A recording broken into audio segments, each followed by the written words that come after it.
Thank you for tuning in to the reverse Q&A for school board candidates. Our moderator tonight is going to be Josh. Josh is simply an acquaintance, and he is from Rochester. He does not know any of our candidates here tonight. Josh has a PhD in applied mathematics. My name's Josh. I'm here to moderate a discussion in this novel format of a reverse Q&A. I'm going to have each one of you introduce yourself. I'm Joel Hollerick, and I am running for one of the two-year term. I'm Carrie Pratt. I am running for a 4-year term. My name is Christy Shook. I'm running for the 2-year term. Jamie Onenson, the 4-year term. Shannon Senning in the 4-year term. Brianne Vogt, 4-year term. Cool. Thank you. So this is the most voted for. Okay. Now we're going to line up again, and then we're going to move. Are we ready? All right.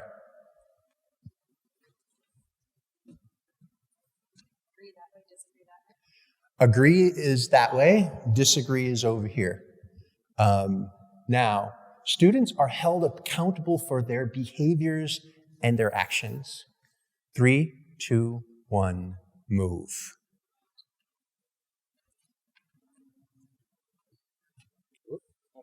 So you're all agreeing with this. No. So because you guys are all here right now, I'm going to go over here and ask Christy to state your perception or your perspective and what evidence you have for it. Oh. My perspective and what evidence I have for it. Yes. Okay. My perspective is that I more agree than disagree that students are held accountable for their behaviors and actions. That's my perspective. Okay. Well, I'm just like confirming, right? Sure, That's sure, what you're looking sure. for me. And then my evidence is that student behaviors are a constant daily need to meet. And so I think having a view of the work that has to be done to meet our students, the needs of our students and the actions and consequences to their behaviors is an ongoing process. It's hard for me to feel like we're always batting 100% or we're always failing 100%, but the adults in our schools, I believe, I don't know how to demonstrate evidence necessarily to this thought, but the adults in our schools are working to handle and address the behaviors. I think the parents and families and community members play an important role in that. So I think it's a complex answer for me, but it's one that I see improvement from the last year. So why are you here? So this is totally neutral, in which this is slightly disagree, and this is slightly agree, this is strongly agree, and this is, I think this is the absolute truth. So what brings you to this position rather than this position, or entirely neutral? Yeah, well, our classrooms function to educate our students. And so my agreement is that students are held accountable for their behavior and actions, and our classrooms are functioning productively, and our students are learning. Are you a teacher? No. Okay. I'm going to move on. Thank you. Thank you, Christy. And I'm going to step into Joel. And Joel, can you explain to me why you're standing where you are? Sure. So I guess my perception comes from students at the high school and middle school level, and then educators and staff from the middle school and elementary level. I have heard of Student behavior, I don't know for sure that you would call it bullying, but probably in that realm, where there has been nothing was addressed, no resolution was brought. It was just, well, kids are kids. And I know of cell phone use that I have heard from students that is like they're not supposed to have them out. Kids have them out. They get asked to put them away. They get them back out. And misuse of watching YouTube on Chromebooks or things like that. So just because students have access, they have temptation, and because they're young, they succumb to the temptation a lot. But from what I've heard, there's nothing, I shouldn't say nothing, there's very little permanent resolution to try to address that. And then there are kids who misbehave and disrupt the entire class, for whom, there's no, who perhaps need a para, or perhaps need some other support, or perhaps just need, some time down in the principal's office or something like that. I grew up with going to the principal's office or getting detention. For me, that seemed to, in my experience, that addressed behavior problems. I guess I don't know for sure if that does anymore or if that just doesn't, but I think there's a lot of kids who there are no long-term. There may be a few minutes of consequences, but no long-term consequences that actually fix it. Okay, thank you. And you were on this strongly disagree. Yes. Is everybody on the strongly disagree, or, okay. Forgive me for not being able to cover everybody, but I'm going to step over to Jamie and see how he strongly disagrees and see what he has to support his claim. Thank you. This is my number one thing, reason why I'm in this race, and it was from a group of teachers that I trust very much that have brought this up to me. Just repeatedly, their hands are tied around behaviors, and that decision for discipline has been pushed back into the classroom from the leadership of each building, and that's a cultural change in our district, and that's been down from the top, where our principals, our leadership in our building are no longer handling this. I get example after example from teachers that say that the disruptive students are not being removed from the classroom, which is limiting the education experience of the remaining kids that are in this room. And it didn't used to be like that, but that's been handed down, that we are no longer sending kids out of the classroom when there's disruptive behaviors. The accountability from handing in homework on time to being in class on time is non-existence too. I got specific examples from teachers and with my own eyes at one of the high schools in town. There's a group of kids who do not go to school. It's been brought up to a lot of people, and the principal says it's not their problem, it's our problem to decide why they don't feel welcome in school. Being present in school is one of the most easy things to do to be successful. And if we don't have a way to get our kids into the classroom, there's no way that they're ever going to learn. Another example of this, my wife and I were walking through the hallways of a school, and a kid walked up and said, "Nice effing backpack," to another kid. The principal of the school was standing right there. I thought, this is a great opportunity to reverse this sort of behavior. In my professional life, I would not allow any of my employees to speak like that in a public forum. She smiled and said, "That is a really nice backpack. Where do I get it?" So right there, that kind of behavior is justified and accepted at our school level. And there's no way that kid can walk into a professional setting with lessons taught like that. And that's the core of my beliefs on this, is that we really need to change the culture away from the current trend that we're on right now to allow us to both remove disruptive behavior and expect our kids to behave and hold them accountable if they're not. Okay. Thank you, Jamie. Now, Christy's over there by herself, and I'm going to ask one of you guys right here, Shannon, would you, hearing something that Christy says, would it convince you to move in the agree direction at all? Across the yellow line? Or? No, just even one bar closer. It's tough for me because probably 4 months ago I would have been firmly where Jamie's at. Things have changed because we're not supposed to give a lot of information about ourselves to you. They've changed a little bit in the last few months for me, so I'm here. Just do it. Well, my participation on the school board, where Christy is also. Okay. So I've seen some things I didn't know before that you only see when you're there. So I am here, but I don't think I could ever be convinced to move further than that line. Even I'm not even sure I could move to that line. Just from what I've met with principals, I've met with parents, teachers. My kids are in high school. The things I've heard, I really do think it's somewhere on this side of the yellow line, and I don't think Christy could convince me to move too much further there at this moment in time. Okay. How about you, Carrie?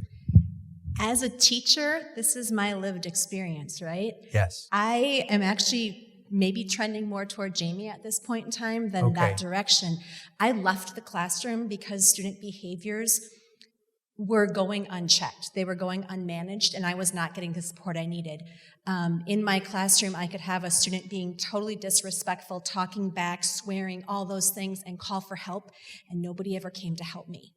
I could have a student out in the hall assaulting another student to some extent and call for help, and nobody came to help me. Mm-hmm. And so for me personally, I've walked away from the classroom because student behaviors are what I would say kind of out of control. I agree with the cell phone usage. I agree with the swearing. I agree with just how they feel they can talk back, and that's their right to do whatever they want to do. There's no respect for any authority. Okay. And I feel as though the upper levels of administration have not been supporting teachers to give them the authority to have that management in their classrooms. So I'm almost taking a step back here. Okay.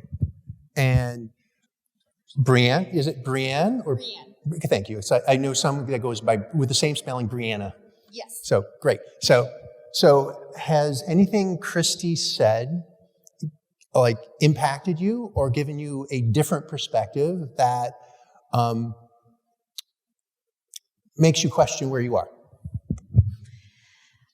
I do believe that things are getting incrementally better, and my experience with that would be based off of the new administration at Dakota Meadows, because we were in the Dakota Meadows school. We actually took our 8th grader out this year from Dakota Meadows and put her into private school because of the behaviors that we were seeing these last several years, among other issues. I do know that the new administration is handling the behavior issues in a better way than previous administrations. So I am hopeful that at least at that school, there can be some positive change. But I wouldn't be going too far over the neutral line. Okay. Thank you. Yes, I am. That's exactly what I'm coming back for. Is because. Am I going to go to the dark side? No. No. I wanted to frame this in. It's like where you are, Right. And how does what this group of people say impact where you are, and yeah. Awesome question. Yeah. I definitely, particularly with regards to what Carrie said, like, I feel and understand that and have heard that. That individual lived experience of extreme frustration, whether it's a parent or a teacher. The last, particularly, I think, 2 years, there's no surprise that this question is the first one for us to address. This is the issue of our times, one of the big ones. I think that what's happening in our schools is a mirror to what's happening in our communities. And our children are so susceptible to how adult behavior, whether it's something they're watching online, or whether it's something that they're seeing at games in the community or out in the community. I suspect it's a lot more online because we've been living more online in the last 2 years. I appreciate hearing Brianne say, I think in the last year we've had different conversations in this community about student behavior and accountability. I think holistically, I'm still comfortable on the positive, because classroom management is something we will always need to continue to address. And student behavior is something we will always learn from and maybe not be prepared for, like Jamie suggested, when you walk down a hallway and there's F-bombs going off. And yeah, hopefully we're addressing that. But getting students learning and making sure that they're in our schools is still, for me, what's important, because we can educate them when they're there. And I think that is the stride that's the most important to take. And I think overall, students are held accountable for their behaviors. I think individually, there are circumstances, and those will always present themselves for opportunities to do better. Okay. Thank you. I'm finding myself really hungry to dig in, but I'm not going to. I want to ask tangential questions and just really dig in, but we don't have a lot of time, and I want to address some of the others. Now, are you guys satisfied with how we've covered this so far? You feel it's pretty fair how we've interviewed and asked for responses from each individual and how they stand and how they came to be where they are? Is it good? Excellent. Are you guys comfortable with moving on to the next question? Yes. Awesome. Thank you. So have a seat or get back on the yellow line, whoever you choose. If you want to stay over here to disagree, that's fine with me. Automatically. Okay. This is the next one. The only remedy for past discrimination is present discrimination. Is there an example you can reference on that? So do you know the source of this statement? It's out of How to Be an Anti-Racist by Ibram X. Kendi. So it's basically saying that disparate outcomes because of demographic are the cause of discrimination, and the only way to remedy that is by discriminating for these groups and potentially against groups that were traditionally advantaged. Is that a good reframing of that as far as everybody knows? Anybody have a different framing? The only remedy for past discrimination is present discrimination? Or the only way to help people that are disadvantaged is by disadvantaging those that are privileged at the moment? That's a better way to say that. I didn't say go yet, but go ahead. Simon didn't say, but no, you're fine. Go. I'm having fun with it. I'm not going to be... Okay. Wow. That's a lot of disagreement there. But I am going to start with the people. Are you, just to let me know, are you where you are, Carrie, because you can't be over here because there's not enough room? I'm comfortable in this realm. Right? Okay. And Christy, are you comfortable where you are? Okay, great. So I'm going to walk over to Carrie first. Sorry, I've had so many friends with variations of your name. I answered it. It'll come up. They're just speaking through me. So I get it. Tell me why you are where you are at the moment.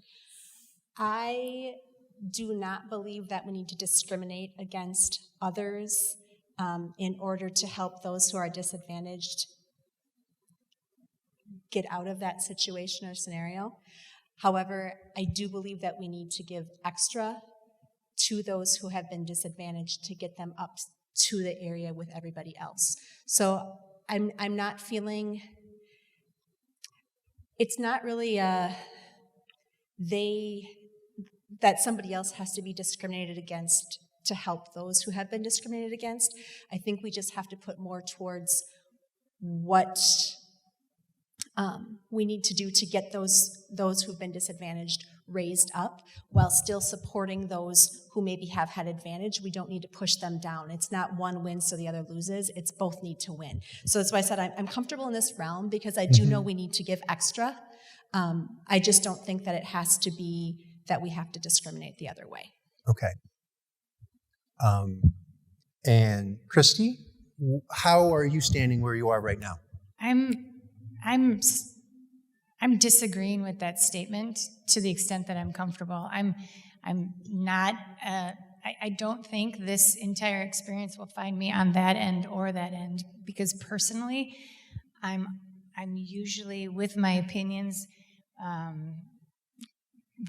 like recognizing that there's a conversation to have that which can inform me, help me understand differently, and probably not persuade me the other direction, but I feel like it's just a personal place that I chose to be wherever this disagreement line is versus the hardcore. I'm personally not a hardcore answer. Okay, great. So, Jamie, what has you standing where you are? I'm standing here not disagreeing that there's been past discrimination. I'm standing here as that we don't retaliate against current situations because of past discrimination. So I stand here not saying that neither are true, but if past discrimination all of that's is there, and that's, I think, fact. But to bring down another group of people because of something that happened out of the control of the current people, which is, in my opinion, is incorrect. And we should be focused then to learn from the past discrimination, figure out what we can do to correct that, because, I mean, there's still discrimination going on to this day, but we shouldn't retaliate against other people and just try to bring everybody up and make everybody better. Thank you. Now, Brianne, is there anything present in what Carrie and Christy have said that would invite you to move this direction any at all? No. Okay. No. I mean, I agree with Carrie that if there's groups of students who have been at a disadvantage, yes, we should be providing extra services to get them caught up so that we can have better test scores or whatever that looks like. But I don't feel like, I mean, this statement, I mean, I think goes back to CRT and to place our students into categories of being oppressors or oppressed and just disunifies us even more. And our society is already going to do that with our kids, that we do not need to have that in our school system. They're going to get it from culture anyways, so let's just teach them the basics, what they need to know, so that when they leave high school, they're going to be ready to be successful adults. Okay, thank you. Yes. Shannon, is there anything that even just this distance right here would make you move? And also, yes, this is really difficult because I am hearing so much. CRT is not cathode ray tube, right? It's critical race theory, just for those of us that may not be as familiar with it. So is there anything in the context that we're exploring here that would make you move even just one step? Could you say how you simplified that the first time when you simplified it? Okay. Say that the way you said it again. Do you remember? No. Okay. Basically, the only remedy for past discrimination is to discriminate against groups that are privileged now. I can't move at all because I can't agree with that statement. Okay. Now, some of these other people have talked about. Some of the other people, I can't agree with that statement at all the way it's presented. Zero. So, but what I can agree with is that there are people that are starting here, and there are people starting way down here. I want to bring those people up to here, but you shouldn't be pushing down and two wrongs don't make a right, right? Mm-hmm. So there's a way to do it without discriminating against people are starting here. You just need to bring these people up here. So that shades of what they're talking about, I agree with. But the way that statement is said, I'm firmly here. So. Okay. So I'm going to hand it over to Joel. I'm hearing a lot of agreement actually here about between these gradients, but what I'm hearing just a little bit over here is that there absolutely needs to be room to invite those that have been struggling into a kind of effective support. Would you agree with that, Joel? So, yes, if you have been denied an advantage that somebody else has been given, or if you have been denied an opportunity or an ability that somebody else has been given, yeah, I think it makes sense to try to help and lift anybody who might be, I don't know, to kind of use your example, anyone who's down here versus who's up here.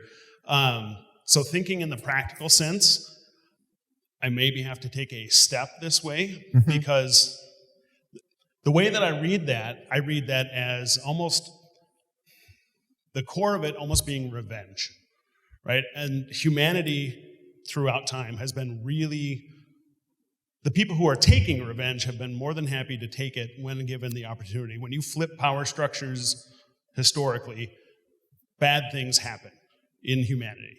Now, if you're talking just kids, and trying to help kids who are struggling economically, kids who are struggling socially, kids who are whatever,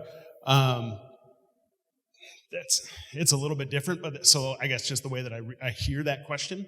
But yes, so I think it absolutely is the right human thing to do, the loving thing to do, to help people who don't have the same opportunities. So I guess I would have to move just slightly away from that. Cool. But I would be reframing that statement a little bit to make it a little less get even sort of minded. Awesome, thank you. We have, it is about 20 minutes to, and instead of drilling down into this particular statement anymore, we're going to move on.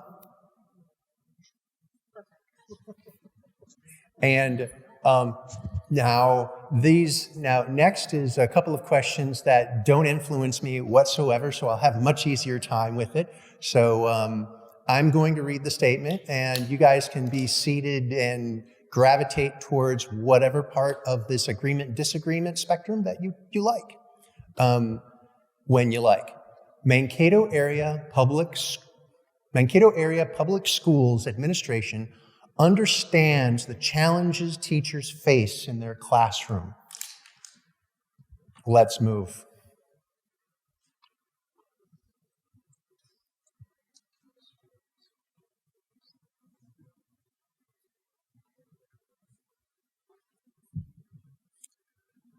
And as I've done before, you can stay in the middle. You can stay perfectly, it's perfectly all right to be neutral. I'm going to walk over to the outlier first and see what she has to say. And is this okay with you? Distance is okay with me. Okay, great. So how are you standing where you are right now in this strongly agree? All right, I have to see the question because this is heavy. Our administration understands the challenges teachers see in their classrooms. I agree with that statement that our administration understands the challenges that our teachers see in the classroom. They meet with the teachers. They seek to understand the challenges. They engage with their administrative leaders at each site to learn from the teachers and administrators what the challenges are, and seek to meet their needs. Okay. I'll probably have more to say. Thank you, Christy. Yeah, we'll definitely get back to you I always and forget see. that this is meant for me to try to influence them. It's both. Okay. It's both. That's my answer. This is about this isn't about being right about an issue. For me, I'm just going to tell you where I come from, just to tell you where my bias is. For me, I enjoy this, not because I'm looking for the right answer, but because I'm trying to flesh out different perspectives on a particular issue that helps me be informed as well as everybody else. Just one thing. Sure. Since you said that, one thing I forgot to say, what brought me over here, our administrative leaders have been in the classroom. They came from the classroom. They were teachers. They were professionals in the classroom that have guided them and led them to be administrative leaders in our district. And so I think that is one of the components that I weigh heavily when I came over to this part is they understand the challenges. Okay. Thank you, Christy. Thank you for that addition. Now I'm going to walk right over here, right over to Carrie, and you strongly disagree. Can you tell me why you stand where you are? Again, I think it's a lived experience. I think, yes, our administrators have come from the classroom, but they've also been removed from the classroom for a while, and the needs of our students and our classrooms have changed. They've changed greatly in the last 2 years. They've changed greatly in the last 10 years. And so I think there's a disconnect there about what's actually happening. And I think that there's a lot of talk about the struggles that teachers face in their classroom, but I don't think it's ever, one, I don't think that as a teacher I've ever really been asked, and two, I don't believe that anything moves to actually fix it. So if they understand it, they're not acknowledging it.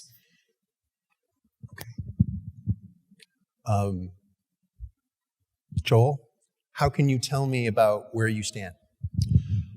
So I have not spoken to administrators, so I don't have that direct perspective to know if they understand the challenges that the teachers face. I have worked in corporate America long enough to know that if you work for a bad manager, you are more likely to quit than because you have a bad job. And given the rate of turnover that we see, given the struggles that we have to fill teacher positions, that they're calling potential teachers in the last week right before school to say, hey, could you please come and work? Something is wrong. And so based on my lived experience, not in a classroom, but in just working and having a boss for the last 20 years, people quit bosses, they don't quit jobs. And so I think the evidence that I see is not verbal from administrators, but it is from teachers leaving and having a hard time refilling those positions. So that puts me here. Excellent.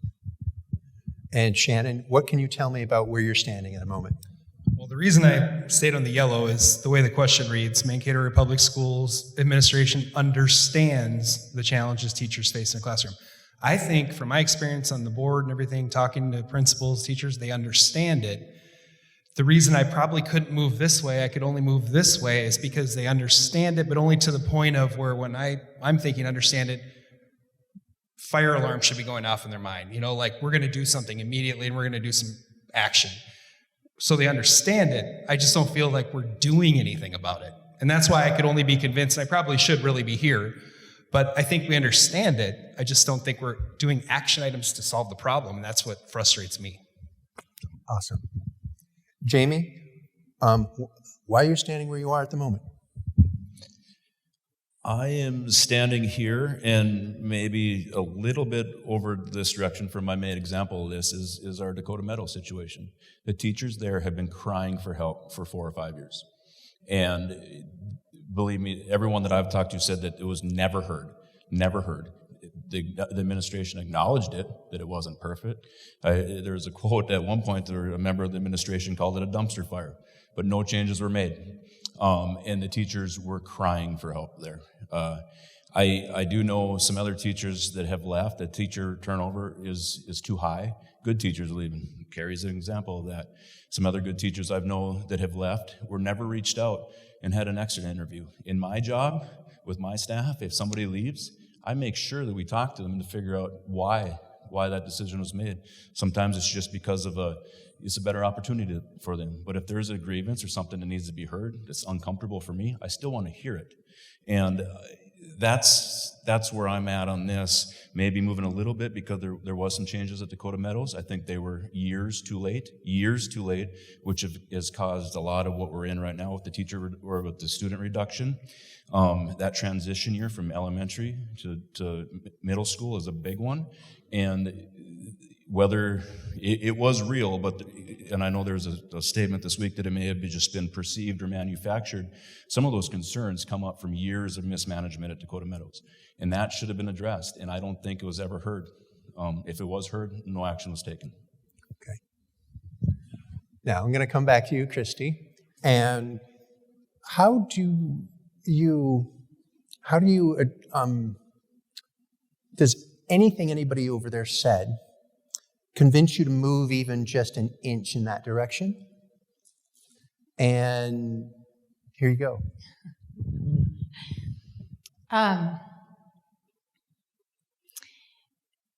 Listening to what they shared, my thoughts that would perhaps allow me to move in that direction are, I think, met with an understanding that our teachers are represented by a teacher union, and they have reps that speak on their behalf and meet with our administrators to share their concerns. To the teacher retention and teachers leaving the district, sad though it may be true, and we are experiencing that, I don't deny it, but we are not unique in this profession having a crisis of teachers leaving. So statistically, it's not that I find comfort in that, but it helps me expand my understanding of that question relates to Mankato Area Public Schools. Mankato Area Public Schools is not unique in the challenges that our teachers are facing. Teachers across the country are, in K-12 education, I think, challenged with things in the last couple of years that are known to all of us. So I understand where they're coming from. It doesn't persuade me to the way I perceive Mankato administration, MAPS administration, understanding the challenges of its teachers. Okay, thank you. Can I reframe what you said a little bit and just check in with you? What I'm hearing you say is that this problem, that they're expressing right now, is experienced from schools all across the country, and the administration and the boards of school districts across the country are experiencing these kinds of issues and are doing their best to address them. Yeah, and particularly Mankato Area Public Schools administration just in the last board meeting had a report specific to how it was adapting to meet the needs of its teachers. So this conversation is timely, and it's not just ours. Our administrators are talking about and have suggestions that were reported last Monday night on what they're going to do to make more time, to have more access to meet the needs of their teachers. Thank you, Christy. And you want to respond to that? I just want to be able to respond to the question as well. Yes. So, yes. Yes. So I was at the board meeting this last Monday, and I did hear that the administration is starting to survey the teachers, and they have a few different avenues to do that. I think it may be too little too late, but I'm glad they're doing it. I have heard that some teachers feel like if they are honest on those surveys, there will be retribution for that. And so if it isn't already anonymous, there needs to be options for it to be anonymous so that these teachers feel comfortable speaking their mind and truth. Okay, so does anybody else want to respond to this question before we move on to the next question? Okay, social promotion is a problem at Mankato area public schools. I reframed what social promotion meant on the sheet as social promotion is the advancement of a student to the next grade regardless of performance. Do we have any numbers about what's like a percent of when that's happening? I don't, because I'm not from Mankato, I'm from Rochester. So I don't know the numbers from the Mankato area public schools. So I'll repeat the question. We know what social promotion is now. It's basically to advance with your class cohort regardless of your performance.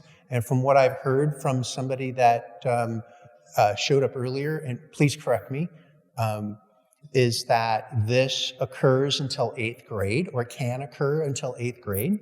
And then it is part of Minnesota state regulations that it cannot happen after 8th grade. So social promotion is a problem at Mankato area public schools. Agree or disagree?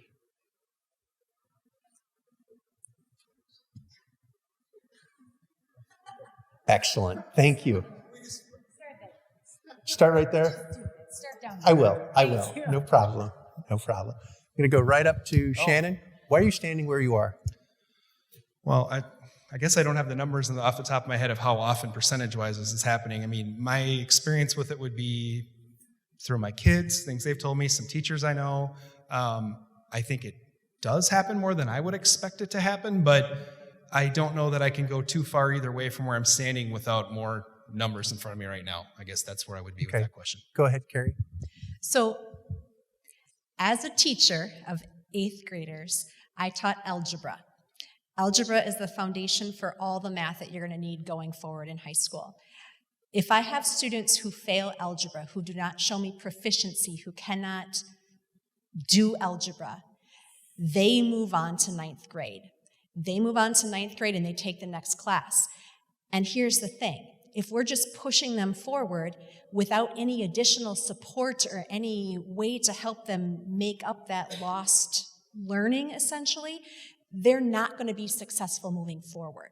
So putting them in a class that is well beyond what they're able to do without any intervention or support is just going to perpetuate the problem.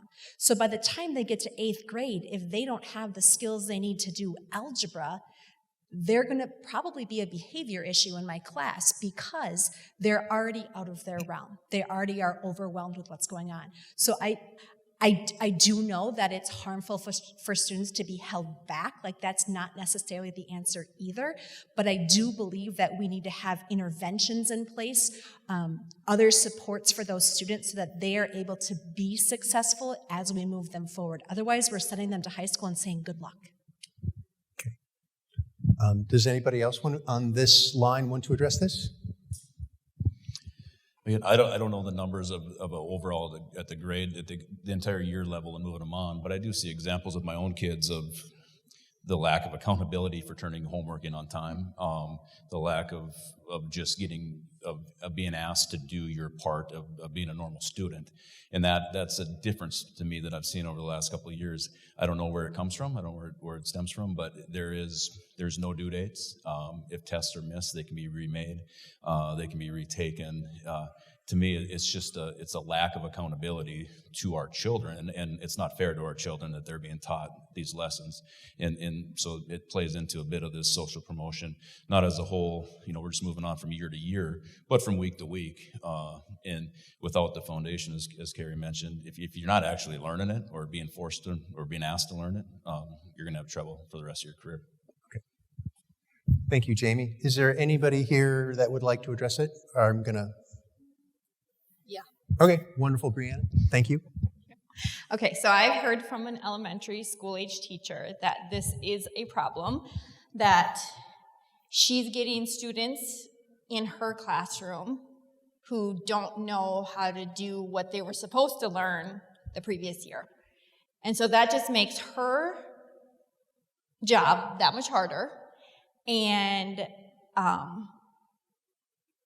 that takes away her time from actually teaching what she's supposed to be teaching at her grade level, or just away from students that have mastered the previous year. So it is a problem, and I don't know what the solution is. I like what Carrie said.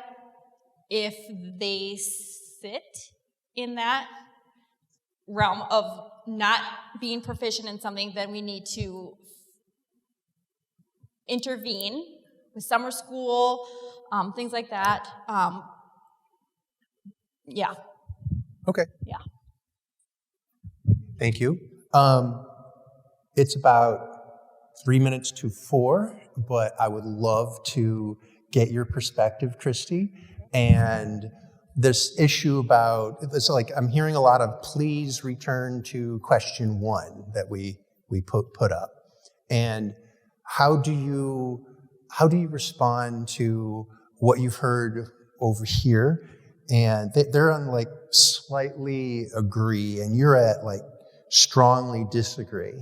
So how do you come to where you are?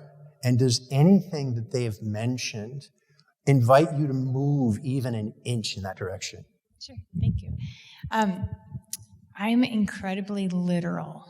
So that question, social promotion is a problem at Mankato Area Public Schools. As a school board member, that's not a conversation that has been brought to the board.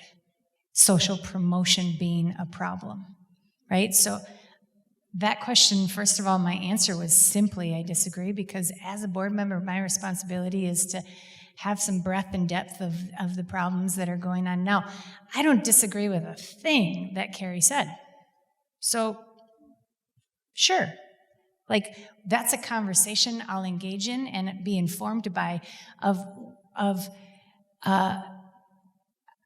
to understand where she's coming from, right, or where this conversation needs to be and where it needs to happen.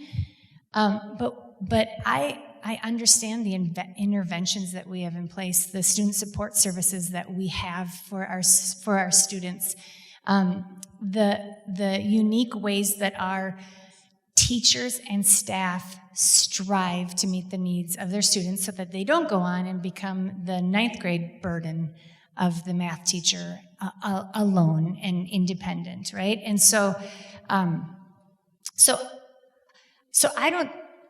guess I strongly disagree that we're at the point that it's a problem for Mankato Area Public Schools, because I think it's what we strive to constantly do is meet the needs of our students so that we're not pushing them off. And that's been my experience as a board member is, sure, there are unique circumstances that need more support and they need more interventions. And like you heard Brianne say, so we have summer school, and so we have IEPs, and so we have different services. Mankato Area Public Schools is an attraction regionally for those supports and for the special education opportunities that we have to meet the needs of our students. So what I'm hearing you say is that certain efforts are definitely made, regardless of the advancement of these elementary school students, to be able to address their deficiencies during some special programming and like summer programming, such that they can be realistically more confident in their next grade level. Yeah, and is it perfect? No, but I wouldn't say it's perfect, but I would say it's the system that we have and that we work within. Okay. Does anybody here, would anybody in what overtime we have, would anybody like to respond to that and tell me how, does anything Christy says convince you to move even just an inch in this direction? No, but I'll talk.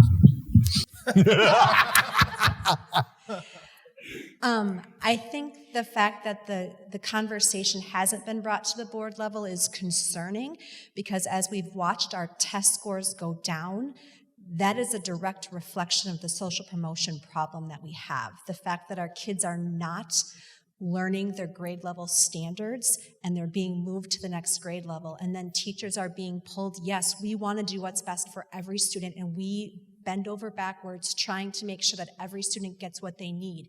But every student deserves to learn something new every day. That means our kids who are on grade level deserve to learn something new, as well as those who are behind and trying to get caught up. So if a teacher is spending all of their time trying to get those kids caught up, we are leaving behind those kids at grade level. And so I just strongly feel like as we watch the trend of our test scores and we watch the people leaving our district, I think it's all related. And I know that it's good social emotional to move those kids on with their classes. I get that. But right now, our intervention teachers are subbing in classrooms. Our intervention teachers aren't working with kids in intervention right now because we are so short-staffed. We didn't have the paraprofessional support we needed to support those students to help them move forward. And so until we address that, we're going to continue to have this issue. Go ahead, Joel, if you'd like. Yeah, just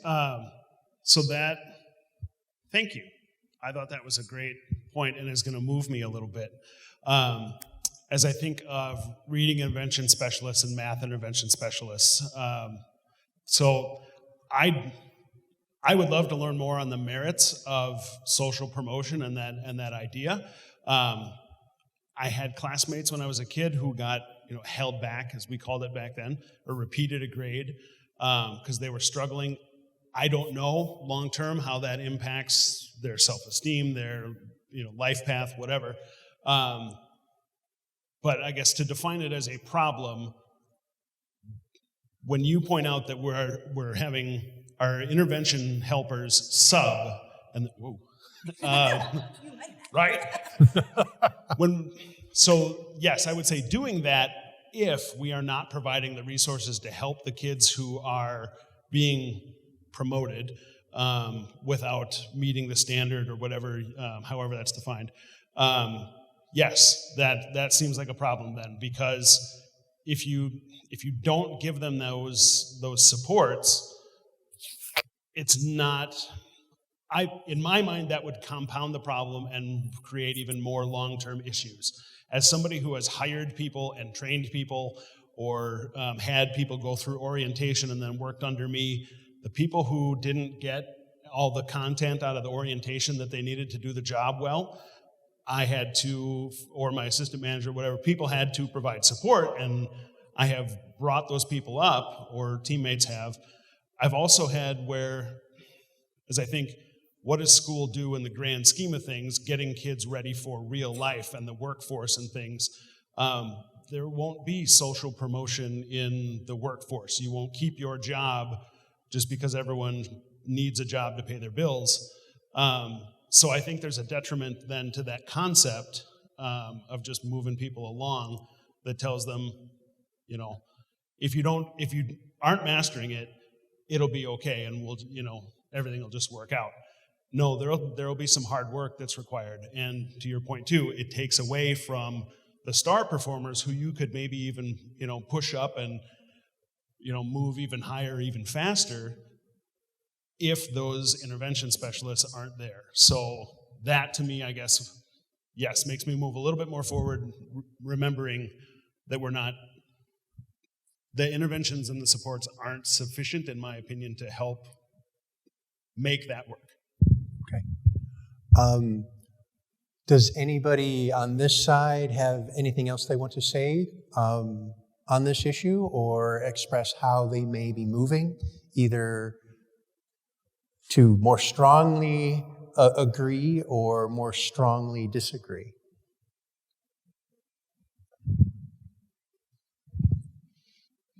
Now, I question, and I'm not trying to pick on you, Christy, on this at all, but this is kind of what I think some of our issue is right now with our current board.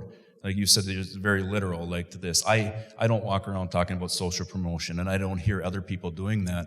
But I think this ties into a lot of the other issues, and there's a real anger in this town about how this district, and I think you would have to admit that. And so as long as somebody just doesn't bring up social promotion, we don't have to worry about it. I think this is tied into everything from test scores to accountability to behaviors. So just a little questioning on why I do feel like there's an anger in town, and some of the citizens really feel like our board at times buries our head in the sand and doesn't try to figure out what is really going on at the core of the issues. So I just wanted to bring that up. Okay, thank you. Did you want to say anything? Okay. I gathered that coming over here was exactly, I was anticipating that perception. So I appreciate the dialogue. I like honestly, sincerely do. I still, it doesn't persuade me differently. I still feel confident in the work of our district as it relates to this question being a problem. Does it triangulate into other issues? Absolutely. Again, admittedly, literally, that question, social promotion, I don't believe is the problem. Do I hear about test scores? Do I understand student achievement and how it's been impacted? Absolutely. We look at that, and I feel confident in the way that our district is leaning into meeting the needs and having this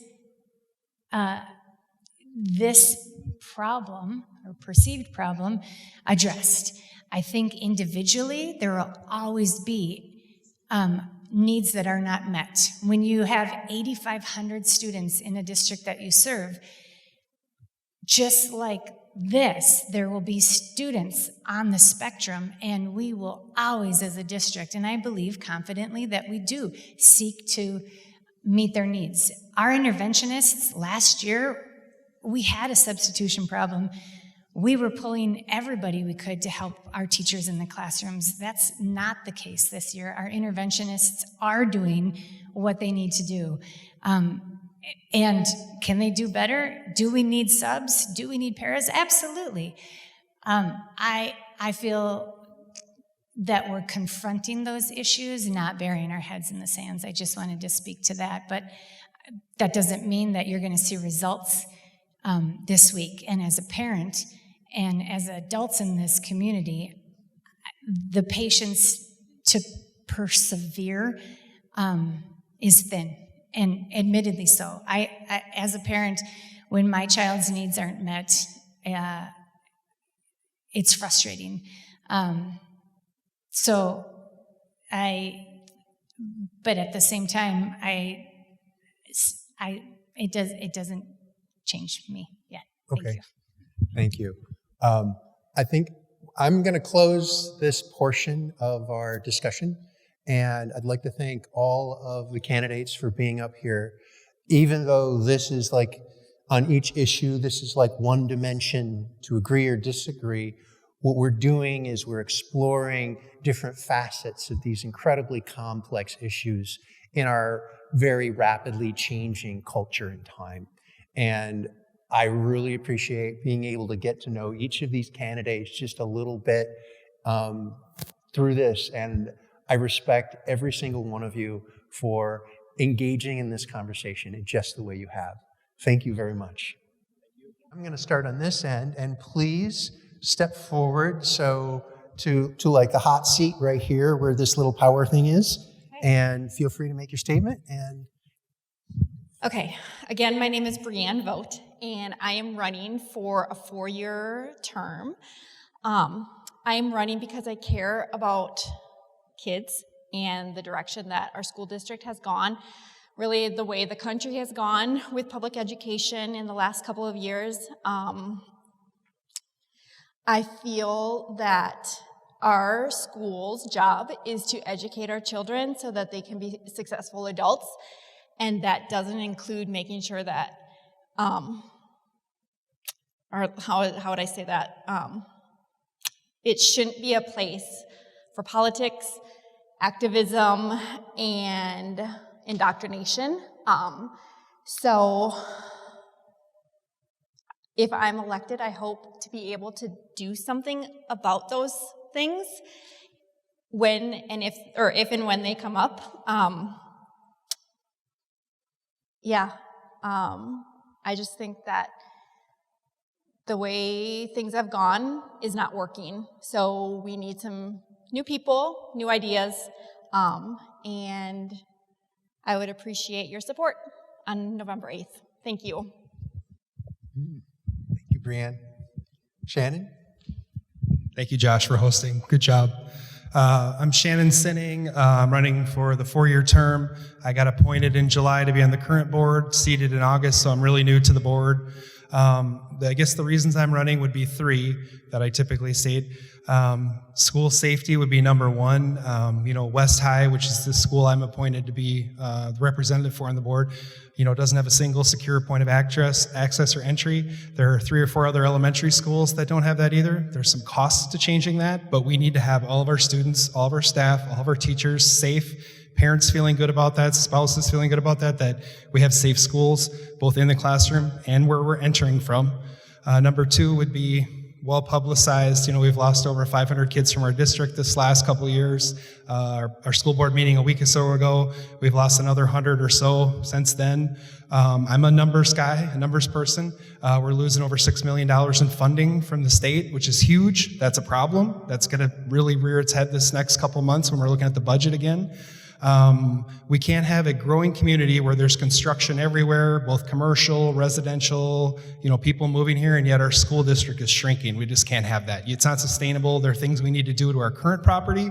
The school district is top 2 or 3 building property owner in the area. Employees, we're probably top 3 with employees. To be able to be successful, we have to have a growing population in our district with kids. And number 3 would be kind of my thing I showed earlier. We don't want to be pushing. Let's say we have students, they're not all starting from the same spot. We have kids that are coming from bad home life, bad parent situations. My wife used to work for the Boys and Girls Club in St. Cloud. I've seen a lot of things. She volunteered at my place here. I've seen a lot of things. But we have kids that are starting here. We have kids starting here. We need to get these kids that are here up to this level, but at the same time, we can't be pushing these kids down. There are kids, and I've talked to a lot of parents that have gifted and talented kids. We need to encourage these kids starting here to also go to new heights. We can do both things. We don't have to penalize some kids to help others. We can help everybody. So that would be my 2 cents. Thank you, Shannon. Thanks, Josh. My name is Jamie Onenson, and I'm running for the 4-year term, and I guess the reason I am running is I think we need a change in the direction of the district. Frankly, I do pick up on a lot of the anger and upset citizens in this community, parents and students for that matter. There's been a culture change on what we do. I'm not naive enough to think that if elected, I'm going to come in and we're going to deal at all these issues at a granular level. Right? We're going to set high-level direction for the administration to move forward. And that is what's needed. We need to change the culture back to a place where excellence is desired. Everybody, excellence for everyone. We need to have this be a place where teachers want to come and teach, and we're not losing teachers. And most importantly, we got to get these kids back and figure out a reason why they're leaving. I know there's some questions around that. I do believe there's a lot of valid reasons why they left. I've talked to a lot of people in this community, and they're pretty loud and pretty clear on why they've left the district. And I don't know if that's being heard. So those are some of the things we have to compete to get those kids back. Without it, we don't have funding.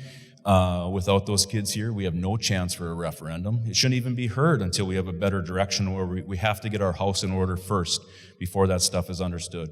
So that's why I'm running. I'm running for just a new direction, a new voice, and a new change for this school board. Thanks. Thank you, Jamie.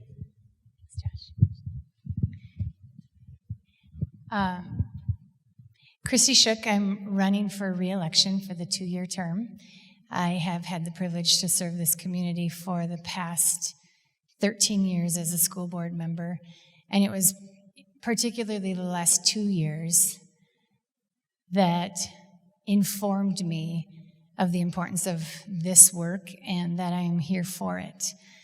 Listening to my community members, advocating on behalf of our students and staff, to ensure that each student has the opportunity for their educational needs to be met in the Mankato area public schools is something I take great pride in and meet very seriously with the work ahead of me on the committees that I serve on, in the teachers that I meet, in the schools that I visit.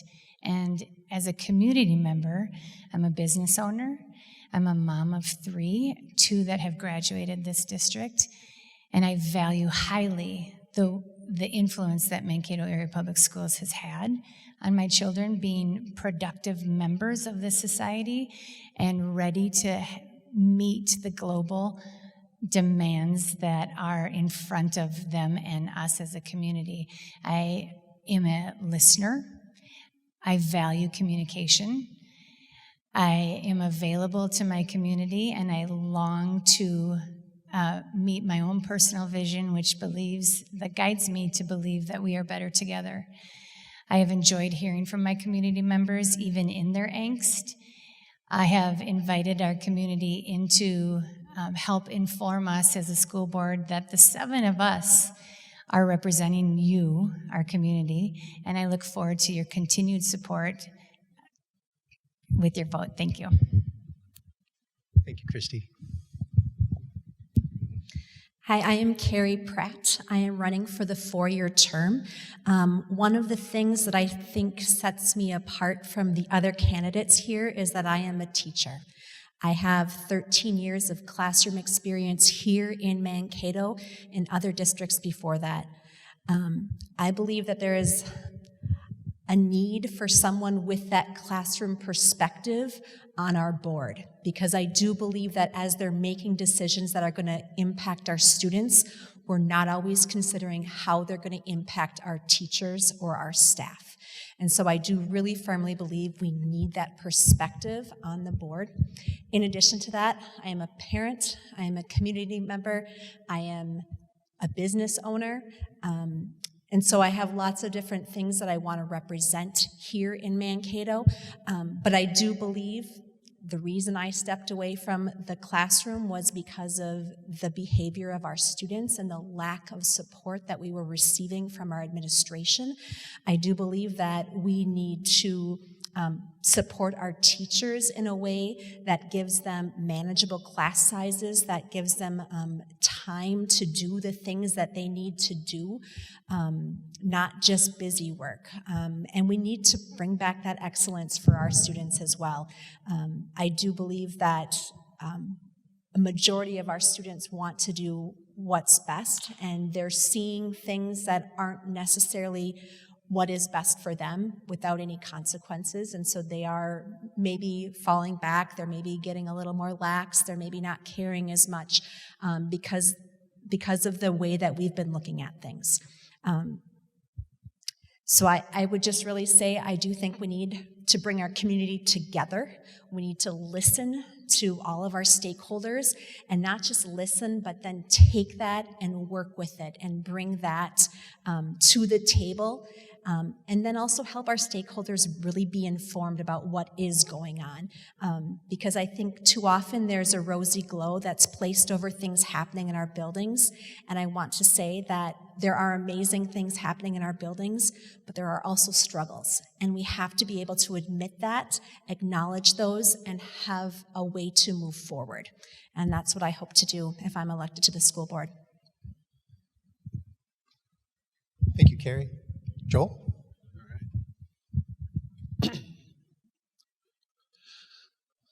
So I'm Joel Hollerick, and I am running for a 2-year term. I have 4 children in the district, 1 at East, 2 at Prairie Winds, and 1 at Eagle Lake.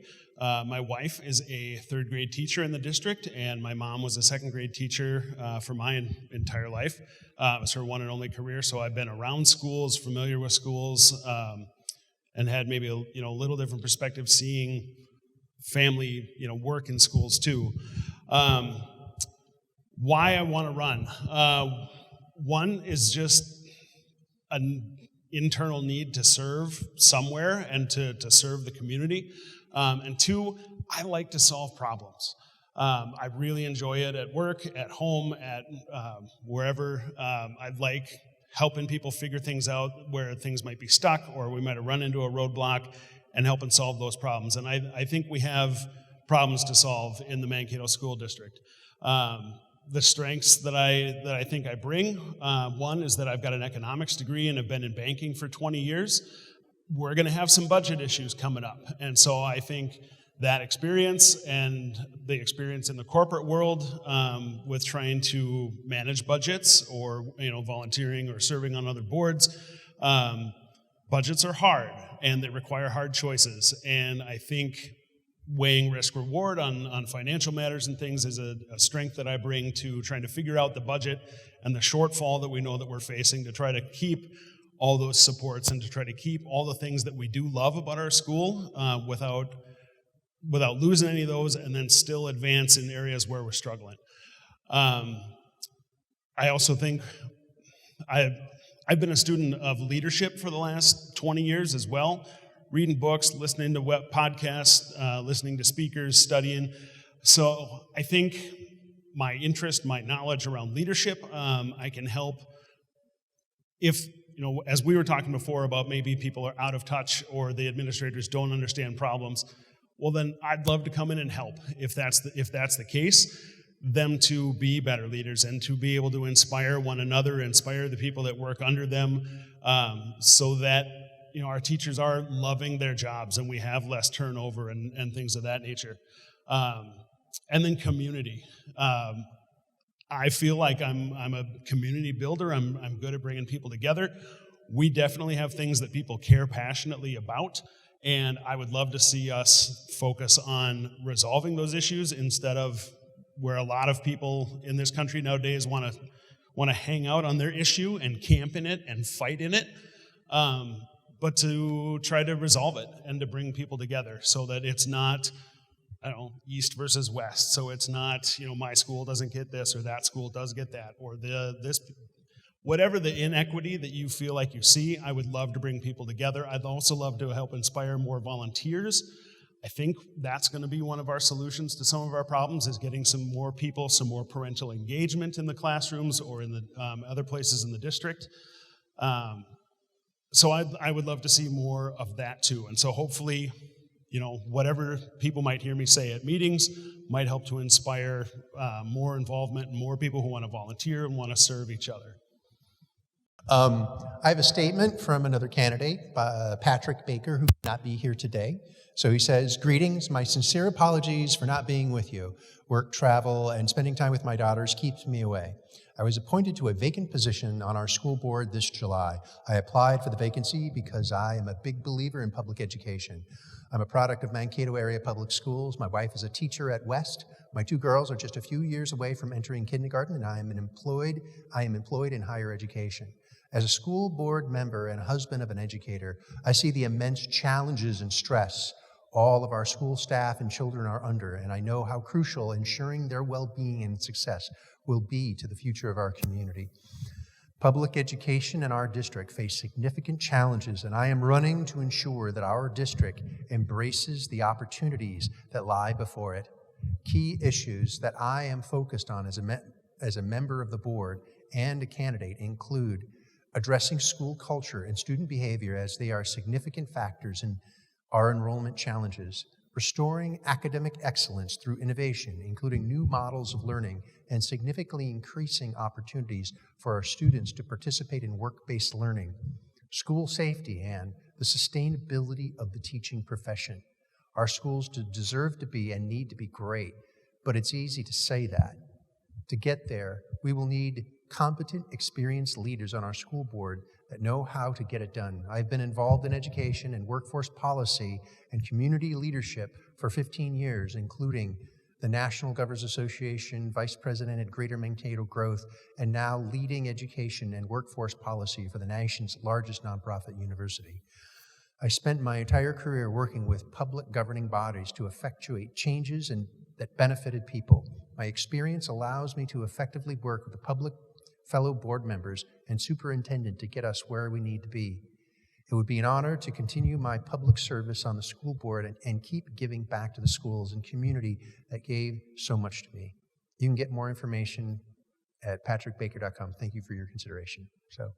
And you have something you wanted to read? Or Yep. Okay. All right, and I have a statement from Crystal Wells, and it says, I have lived in Blue Earth County now for over 4 years. I have a background in hospitality and customer service, also in childcare, which I am currently a lead assistant teacher at a learning center. My educational background includes a bachelor's degree in psychology, and I am currently pursuing a master's degree in psychology as well, with an emphasis on industrial organization. After completing my master's degree, I plan to pursue my doctorate in developmental psychology. The reason for this is that I plan to open a community of charter schools in the future, and the industrial organization piece of the education will aid me in doing so. The developmental psychology piece will help me to have a deeper understanding of what our children need to do to learn, grow, and prosper. After years of working in the hospitality industry, I realize it is not my passion, and that my passion is children. So I have changed the course of my plans to prepare and aid me in working with children and for children. And that was again from Crystal Wells. Now, Jody Sapp actually expected to be here today. She did have off work, but she has been going through employee shortages, and so she wasn't able to attend. And so I just want to speak on her behalf, although she didn't submit a statement, is that Jody has answered my calls multiple times, gone out with me for lunch. I feel like she is a mother to me, or she has that mother feeling when you meet with her. She's obviously very dedicated to what she does, as she has served the district for 20 years, and she's very passionate about people. One-on-one, she's an absolute dear to meet with, and I'm sure she's an absolute dear to work with as well, as she works all of the time. So she is a very hard worker for both her employees, the business she's employed at, as well as our district. And there's also Darren Kern, who is running for a 4-year position. He did not submit a statement as well, but I have had the pleasure of speaking to him on the phone. He actually is employed for a different district as a principal.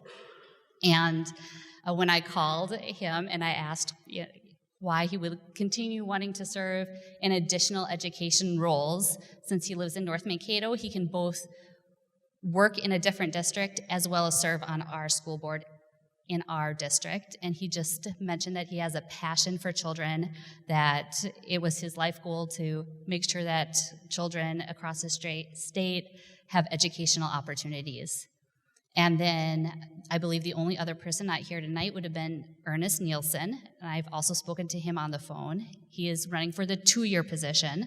So for the 2-year position, there's 1 seat, and it would be Joel Holrick, Christy Shook, or Ernest Nielsen. And Ernest Nielsen is retired from an international business, and I believe his wife has worked for a district, may have been ours, I'm not entirely sure. But again, he is concerned about education and wanted to do what he could to benefit our community as well. Thank you.